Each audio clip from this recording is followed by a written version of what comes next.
ნაწარმოები შეიცავს თამბაქოს ნაწარმის, თამბაქოს აქსესუარის ან მოწყობილობის მოხმარებას. მოწევა ზიანს აყენებს მუცლად მყოფ ბავშვს. მოწევა მავნებელია თქვენი ჯანმრთელობისათვის. თამბაქო ერთ-ერთი სერიოზული საზოგადოებრივი ჯანდაცვითი პრობლემაა, რომელიც უსერიოზულეს ზიანს აყენებს ჩვენი მოსახლეობის ჯანმრთელობასა და სიცოცხლეს და არა მხოლოდ ჯანმრთელობას, არამედ ეკონომიკასაც.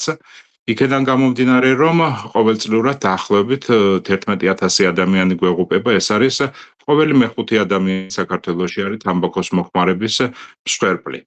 და ტვირთი არის უზარმაზარი, როგორც საქართველოს ეტაპობრივად ცდილობს თამბაქოს კონტროლის პოლიტიკიდან თამბაქოს მოხმარების დასრულების სტრატეგიაზე გადასვლას. სახელმწიფოს დეკლარირებული მიზანია 2040 წლისთვის ქვეყანა თამბაქოსგან თავისუფალი გახდეს.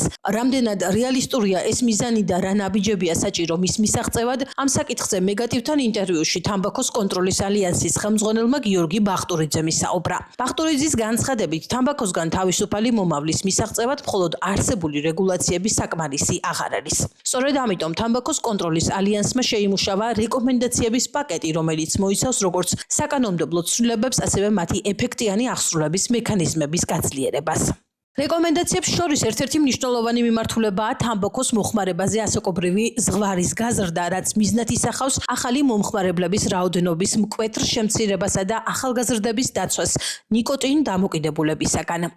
ინფორმაციული მონაცემებით საქართველოში ახალგაზრდებში ტრადიციული სიგარეტის მოხმარება გარკვეულწილად შემცირებულია, თუმცა, როგორც ბახტურიძე განმარტავს, ეს ფაქტი სრულად დადებით დინამიკაზე არ მიუთითებს. მიზეზი თამბაქოს ბაზარზე შემოსული ახალი თაობის პროდუქტებია.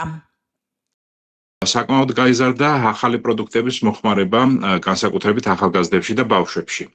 თუ 2019 წელს ელექტრონული სიგარეტის მოხმარება 15-16 წლის მოზარდებში იყო 7%, უკვე 2024 წლის მონაცემებით არის 15%. შესაბამისად, ორჯერ და მეტად არის გაზრდილი ამ ახალი პროდუქტების მოხმარება. ასეთივე სიტუაცია გვაქვს გასახურებელი თამბაქოს პროდუქტისთან მიმართებაში, ან საკმაოდ მოდურია, მოგეხსენებათ თქვენ, ახალი ტიპის არის, ლამაზად შეფუთულია, სხვადასხვა გემოები აქვს და ასე შემდგომ.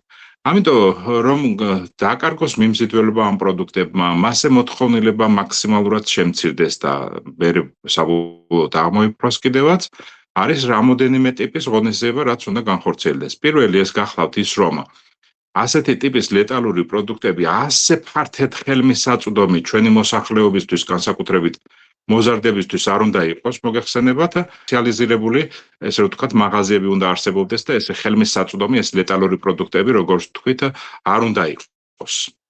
და როგორც თქვით, ეს და იქ მომხმარებლები უფრო მეტად კონტროლის ქვეშ იქნება და ბავშვები და არა სრულწლოვანებისათვის ხელმიუწვდომელი იქნება ამ ლეტალური პროდუქტის მოკლედ გამოყენება. ხდებიან ისინი დამოკიდებული ამ ახალი ტიპის ლამაზად შეფუთულ, სხვადასხვა გემოებით გაფორმებულ, ესე ვთქვათ, ახალი ტიპის ლეტალურ პროდუქტებზე, რომელშიც ნიკოტინის კონცენტრაცია საკმაოდ მაღალია და არა მხოლოდ ფიზიკურ მიჯაჭვულობას იწვევს ძლიერს ნიკოტინზე, არამედ ქცევითსაც, რადგან ეს ელექტრონული სიგარეტები გამუდმებით ხელში უკავიათ ამ მოზარდებს და ახალგაზრდებს. მოკლედ არომატების სრულად აკრძალვა არის მეორე მოთხოვნა.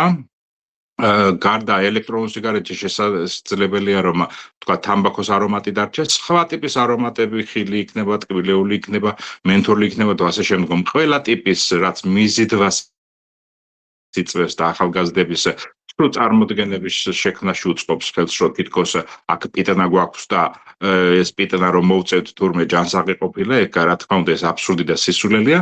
ეს სისულელე რომ და ასეთი აღქმები რომ არ გქონდეს ჩვენ მომავალ თაობებს, ამიტომ ეს ყველა არომატი უნდა აიგრძალოს, არა მხოლოდ ახალ პროდუქტებში, არამედ ჩვეულებრივად სიგარეტებშიც.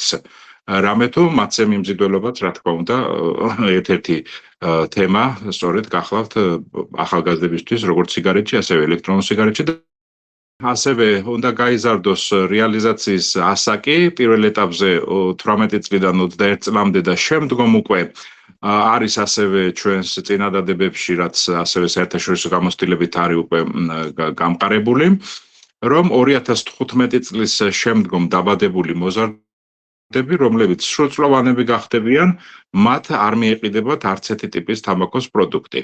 უნდა იქნეს რეგულირებული უნიკოტინო ელექტრონული სიგარეტები და მცენარეული მოსაწევი პროდუქტები, რომლებიც ასევე პოპულარიზირდება ელექტრონული და მედიის საშუალებით. იქაც თითქოს და აი ჯანსაღი ვთქვათ ფოთლები არის შერეული ერთმანეთთან, ვთქვათ გვირილა, იქ პიტნა და სხვა მცენარეები და ამ მცენარეულ ნაზავს ახვევენ, თქმა უნდა, საშიშია ჯანმრთელობისთვის. ის შედეგად ეს ფოთლებიც, რა თქმა უნდა, გარდაიქმნებიან კანცეროგენებად და ტოქსინებად და შესაბამისად საშიშია ნებისმიერი ადამიანის ჯანმრთელობისთვის, განსაკუთრებით მოწყვლადი ამ შემთხვევაში, რა თქმა უნდა, ბავშვები და ახალგაზრდებია, ხო? საჯარიმო სანქციები ზოგიერთი დაწესებულებისთვის არ არის მოწევის წესებთან დაკავშირებით, ასევე ვაჭრობის წესებთან დაკავშირებით და ბევრ შემთხვევაში ეს საჯარიმო სანქციები უნდა გაიზარდოს. ეს ეხება როგორც მოწევის აკრძალვას, აქ მოგეხსენებათ თქვენ 500 ლარია საწყისი საჯარიმო სანქცია, მაგრამ ისეთი კაფეები, რომლებშიც სადაც ჩილიმს მოიხმარენ არაკანონიერად, რა თქმა უნდა, აქ ისინი მათთვის 500 ლარი არ არის შემაკავებელი ფაქტორი, ამიტომ მასობრივად უნდა მოხდეს საჯარიმო სანქციების გაზრდა და რა თქმა უნდა ადმინისტრირება. ასევე მოგეხსენებათ სკოლებიდან 50 მეტრის რადიუსში საერთოდ არ უნდა იყიდებოდეს თამბაქოს არანაირი პროდუქტი, მაგრამ არის ამის შემთხვევებით დარღვევები ხშირია. ამიტომ ვიდრე ასე ვთქვათ სანებართო სისტემაზე გადავალთ, მანამდე მაქსიმალურად უნდა გაიზარდოს ჯარიმა, რომ მაღაზიას არ უღირდეს ასეთი ლეტალური პროდუქტების გაყიდვა, მით უმეტეს, როდესაც ჩვენ საუბრობთ ბაღები და სკოლების მიმდებარე ტერიტორიებზე, ხო?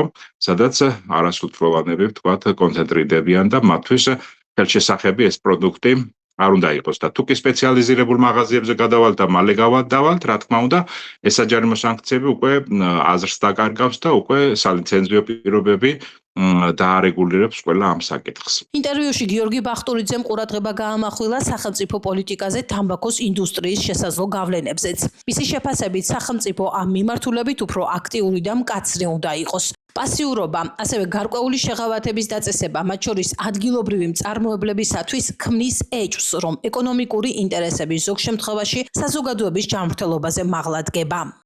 არის კიდე რიგი ზომებისა, რომელიც უნდა იქნეს მიღებული, განსაკუთრებით ეს ეხება ურთიერთობის გამჭვირვალეობას პოლიტიკოსებსა და თამბაქოს ინდუსტრიას შორის. სამწუხაროდ ბოლო 3 წლის განმავლობაში საკმაოდ შესუსტდა რეგულაციები თამბაქოსთან მიმართებაში, ასევე გარკვეული შეღავათები მიეცა განსაკუთრებით ადგილობრივ ბიზნესს, საგადასახადის თვალსაზრისით და ასე შემდგომ, რაც რა თქმა უნდა არ არის სწორი პოლიტიკა, ჯანსაღი პოლიტიკა და არ არის გამიზნული მოსახლეობის, ესე რომ ვთქვათ, დაცვაზე, ჯანმრთელობის ინტერესების დაცვაზე და პირიქით, როგორც ვთქვით, თუ კი იაფი იქნება ასეთი ტიპის ლეტალური პროდუქტი, ადგილობრივი აწარმოებს თუ შემომტანი იქნება, ამას ჩვენთვის მნიშვნელობა არ აქვს, მოკლავს ჩვენს მოქალაქეს. ამ შემთხვევაში საგადასახადო წნეხი ერთი და იგივე უნდა იყოს ასეთი ტიპის ლეტალურ პროდუქტებზე და ხელმისაწვდომი არ უნდა იყოს ასეთი ტიპის პროდუქტები არც ერთი მომხმარებლისთვის. მით უმეტეს, როგორც გითხარით, ბავშვებისა და ახალგაზრდებისთვის იაფი პროდუქტი ქმნის იმის საშუალებას და სივრცეს, რომ მათ დაიწყონ იაფი პროდუქტის მოხმარება და შესაბამისად გახდნენ დამოკიდებული ამ ლეტალურ პროდუქტზე. ასევე არათანმიმდევრულია პოლიტიკა სახელმწიფოში. თქვენც ახსენეთ აქ დაახლოებით 7 წლის განმავლობაში საერთოდ აქციზი არ შეცვლილა, აქციზზე გადასახადი, მაგრამ თვითონ ინდუსტრია საკმაოდ ყოველ კვარტალურად ახდენდა ინდექსაციას ფასების და უმატებდა პროდუქტს და ზოგიერთ შემთხვევაში ჭარბად ამატებდა ამ ესე ვთქვათ ფასებს და არანაირ სარგებელს ამ შემთხვევაში სახელმწიფო და ანუ ბიუჯეტი ვერ ნახულობდა და ბიუჯეტი თუ ვერ ნახულობდა, ესე იგი გამოდის, რომ ფაქტიურად ჩვენ როგორც ადგილობრივ ვთქვათ ბიზნეს, ასევე უცხოურ ბიზნესს ვაძლიერებთ, ხო?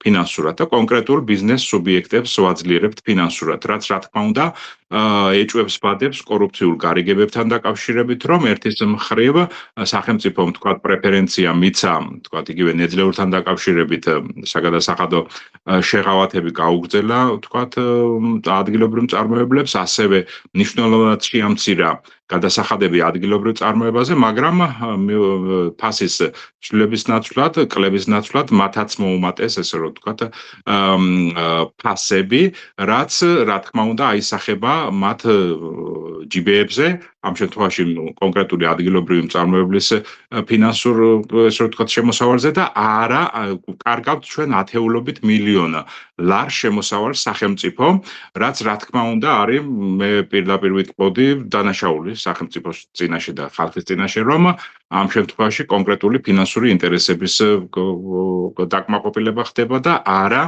თქვათ სახელმწიფო ინტერესებიდან კი არ გამოდის თქვათ კანონმდებელი ამ შემთხვევაში გამოდის კონკრეტული ბიზნეს სუბიექტის თქვათ რომელსაც სერიოზული ზეგავლენი აქვს თქვათ ხელისუფლების შტოებზე მის ფინანსური ინტერესებს ემსახურებიან ამ შემთხვევაში და ამიტომ ამბობ რომ ჩვენი წინადადებების გათვალისწინება იქნება სიგნალი იმისა რომ სახელმწიფო ერთის მხრივ თქვათ ვიღაცის ფინანსური ინტერესებს კი არ ესე ვთქვათ ატარებს მხოლოდ არამედ რეალურად ფიქრობს თქვათ მოსახლეობის განსაკუთრებით ახალგაზრდების სიცოცხლესა და ჯანმრთელობის დაცვაზე და ქმნის შესაბამის პირობებს რომ ეს ლეტალური პროდუქტი რომელიც უზარმაზარი ეკონომიკური ზიანის მომტანი არის შემცირდეს მაქსიმალურად ბავშვები და ახალგაზრდები ადრეული ასაკიდანვე ცხოვრების ჯანსაღი წესით უნდა აღიზარდონ ქვეყანაში რის საკმაოდ დიდი ნაკლებობა გვაქვს სამწუხაროდ ინფრასტრუქტურის თვალსაზრისით და უამრავი პრობლემები ამ კუთხით და სახელმწიფოს ნებას ამ კუთხითაც ჯერჯერობით ისე გამოკვეთილად ვერ ხედავთ ჩვენ რასაც 20 წელი მე როგორც ჯანმრთელობის ხელშეწყობის სპეციალისტი პოლიტიკის დონეზე მაქსიმალურად ვცდილობ ყოველთვის ამ მესეჯების გაჟღერებას რომ ბავშვების აღზრდა მინიმუმ ბაღიდან უნდა მოხდეს ჯანსაღად როგორც ჯანსაღი კვების თქვათ უნარების გამომუშავება, იქ ფიზიკური აქტივობა, უამრავი ესე რომ ვთქვათ საკითხია, რომელსაც იმ თავითვე ადრეული ასაკიდანვე უნდა მივაქციოთ ყურადღება თუ გვინდა ჩვენ რომ ნაკლებად მიდრეკილი იყოს ადამიანები როგორც სიგარეტის მიმართ, ასევე ალკოჰოლის და სხვა ნარკოტიკების მიმართ. მაგრამ როგორც გითხარით, თამბაქო ამ ნარკოტიკებს შორის ნომერ პირველია თავისი სიკვდილობით და ავადობით. და ეკონომიკური და ფინანსური ტვირთით, როგორც სახელმწიფოზე, ასევე თითოეულ დაზარალებულ ოჯახზე. ამიტომ ამბობ, რომ ეს უნდა იყოს ერთ-ერთი მთავარი პრიორიტეტი ამ ყბადაღებულ თემაში, ხო? როდესაც ჩვენ ვსაუბრობთ იგივე ნარკომანიის პრევენციაზე, ან ნარკომანიასთან ბრძოლაზე, რა. და ერთის მხრივ სახელმწიფო ატარებს თითქოს და ისეთ ღონისძიებებს პეტრს და ბრუტალურს, მაგრამ მეორეს მხრივ პრეფერენციას აძლევს თამბაქოს ინდუსტრიას და აძლევს საშუალებას იმისას, რომ მაქსიმალურად დაიპყრონ ჩვენი მომავალი თაობები, განსაკუთრებით ბავშვები და ახალგაზრდები. ამაზეა საუბარი. თორემ თუ ადმინისტრირებაც ასევე იქნება გაუმჯობესებული, პოლიტიკური ნება იქნება, ამ შემთხვევაში, რა თქმა უნდა, ბავშვებზე ხელმისაწვდომობა ამ ლეტალური პროდუქტების იქნება მაქსიმალურად შემცირებული, ამის თქმა მინდა. თამბაქოს კონტროლის ალიანსის მიერ შემუშავებულ რეკომენდაციებს სრულად შეგიძლიათ გაიცნოთ მეგატივის ვებგვერდზე megatv.g. ნაწარმოები შეიცავს თამბაქოს ნაწარმის, თამბაქოს აქსესუარის ან მოწყობილობის მოხმარებას. მოწევა ზიანს აყენებს მუცლად მყოფ ბავშვს. მოწევა მავნებელია თქვენი ჯანმრთელობისათვის.